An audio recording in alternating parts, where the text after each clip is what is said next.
જય શંખેશ્વર પાર્શનાથ। આજે છે ભાદરવી પૂનમ। શંખેશ્વર પાર્શનાથ દાદાના દર્શન માટેનો મોટો દિવસ છે। આજે પાર્શનાથ દાદાના દર્શન કરવા આવી ગયા છીએ ચાલુ વરસાદે। ચાલો આપણે શંખેશ્વર દાદાના દર્શન કરીએ, તમને પણ કરાવીએ ભાદરવી પૂનમના। તમે જોઈ શકો છો પ્રાંગણમાં અત્યારે ખૂબ પવન અને ધીરો ધીરો વરસાદ ચાલુ છે।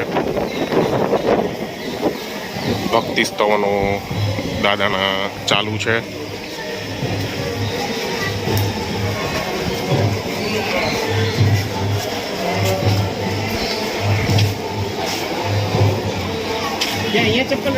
હા અહીંયા છે, સામે ખાલી છે આ બાજુ। મોટી સંખ્યામાં આજે દર્શનાર્થીઓ આવ્યા છે ભાદરવી પૂનમના દાદાના દર્શન કરવા। તમે જોઈ લ્યો અત્યારે પદ ભક્તિ દાદાની ચાલી રહી છે। ભાદરવી પૂનમની ભીડ તમે જોઈ શકો છો। પાર્શનાથ ભગવાનના દેરાસરના મેન ગભારાની અંદર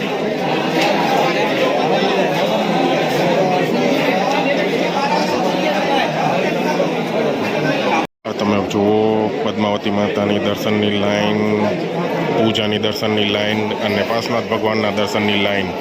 આ શંખેશ્વર પાર્શનાથ દાદાના દરબારનો મેન દ્વાર છે। અત્યારે ભાદરવી પૂનમના પબ્લિક દર્શન માટે ઉમટી પડી છે।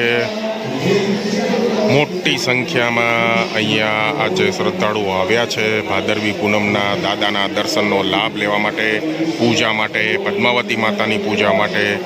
અમે પણ આજે દાદાના દર્શન કરીને જસ્ટ બહાર આવ્યા છીએ, પદ્માવતી માતાના દર્શન કરીને જસ્ટ બહાર આવ્યા છીએ।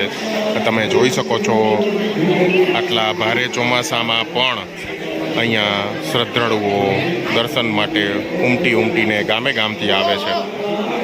શંખેશ્વરમાં શ્રી મુનિભદ્ર દાદાના દર્શને આવી ગયા છીએ। જય મુનિભદ્રવીરના દર્શન કર્યા છે અને હવે અમે પ્રયાણ તરફ જઈ રહ્યા છીએ। આ મંદિરના શિખરો છે। વરસાદી સિઝનમાં ભાદરવી પૂનમના આ ફરકતી ધજાઓ શ્રી પાર્શનાથ ભગવાન જૈન તીર્થના છે। તમે જોઈ શકો છો એકદમ સફેદ દૂધ બગલા જેવા શિખરો અને વરસાદી વાતાવરણમાં રીમઝીમ પડતો આ વરસાદ, ભાદરવી પૂનમનો દિવસ। આ આખું શંખેશ્વર પાર્શનાથ જૈન તીર્થનું પ્રાંગણ છે કે જેમાં હાલ પણ મોટી સંખ્યામાં દર્શનાર્થીઓ લાભ લઈ રહ્યા છે।